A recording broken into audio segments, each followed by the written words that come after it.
they took down the Vikings 28-22 behind one of the best performances of Jalen Hurts' career. He was 19 of 23 for 326 yards and 3 touchdowns, with most of that going to Devontae Smith and A.J. Brown. So what about Saquon? 44 yards on 18 carries. Take a listen to him post-game.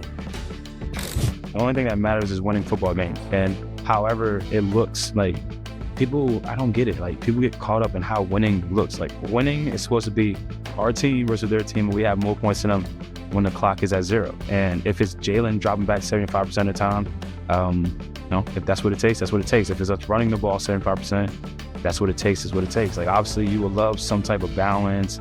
We all would love, to he have 200, he have 200, I have 200, blah, blah, blah. It's not the reality. It's not, this isn't Sims. This isn't Madden. This is real life. So whatever it looks like, that's the only thing that matters. Whatever it looks like to win the football game, that's what we're going to keep doing.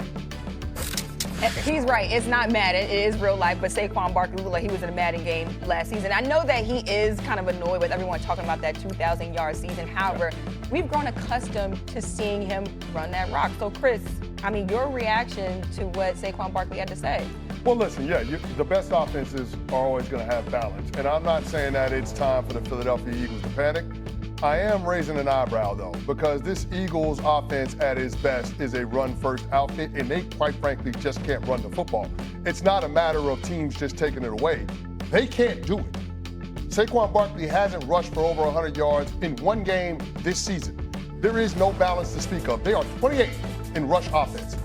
At some point, something about that has to change, because I'm not sure that week over week, this Eagles team, this Eagles offense can win the day by being a volume passing outfit, right?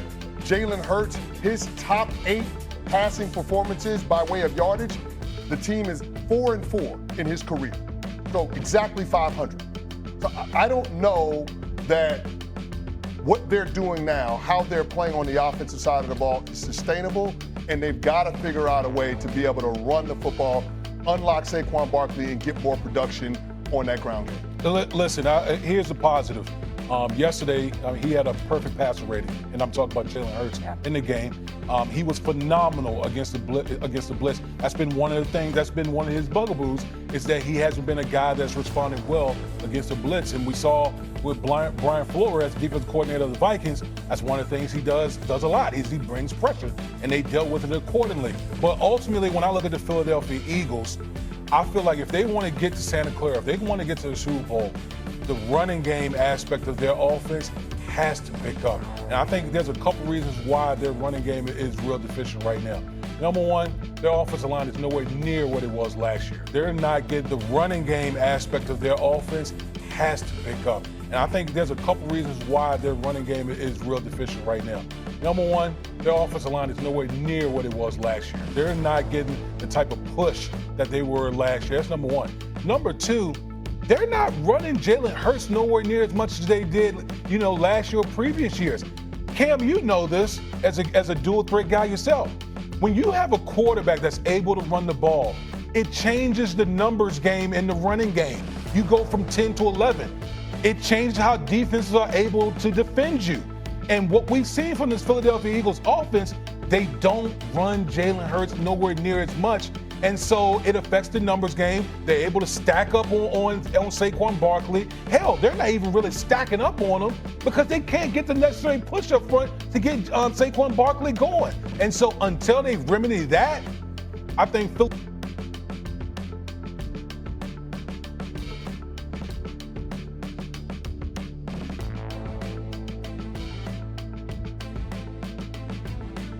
Philadelphia is always going to be one of these teams that we're going to look at like they're talented, but are they a team that we really see that can represent the NFC in the Super Bowl?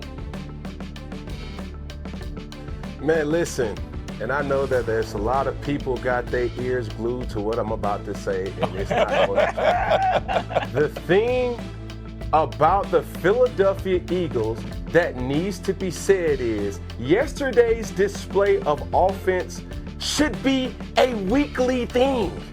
The fact that I constantly am labeled what I am or why is he so tough on film, they're capable of producing at a high level. Now, my main concern will be, what do they do next week? Because the biggest issue has been they haven't been consistent. We know that Jalen Hurts can give you this type of performance, but why isn't it asked of him to do this more? He has Devontae Smith. He has the access to Saquon Barkley. He has A.J. Brown. And when you have a perfect passer rating, that's hard to do, ladies and gentlemen. I'm just letting you know, and I don't know if I ever did that. So let's just put that out there as well. The guy was out there dishing and distributing the football at a high level, but this is what stood out the most. It wasn't that he had a lot of passing yards, quote unquote.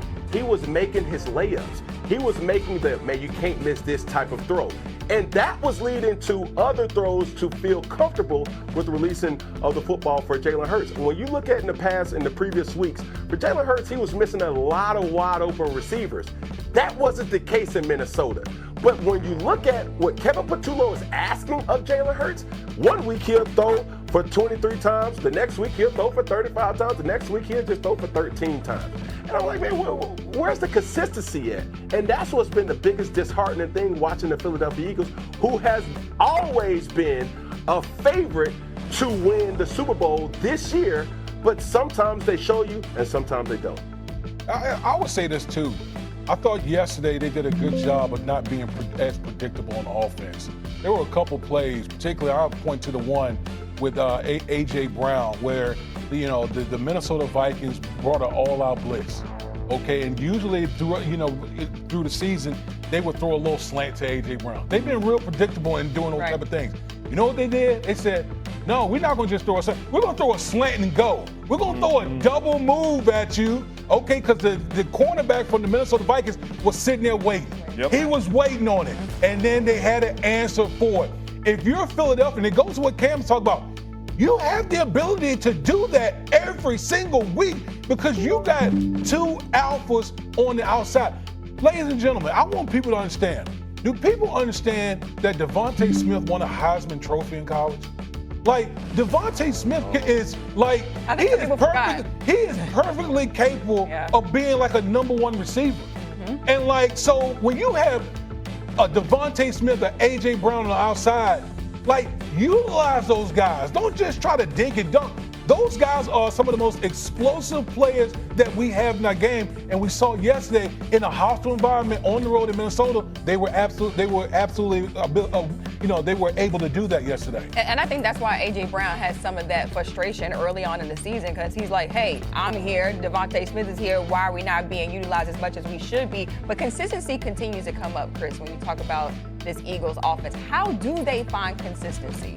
Well, I think it starts with being able to produce and being able to have proof of concept. My coach Tom Coughlin used to always see this.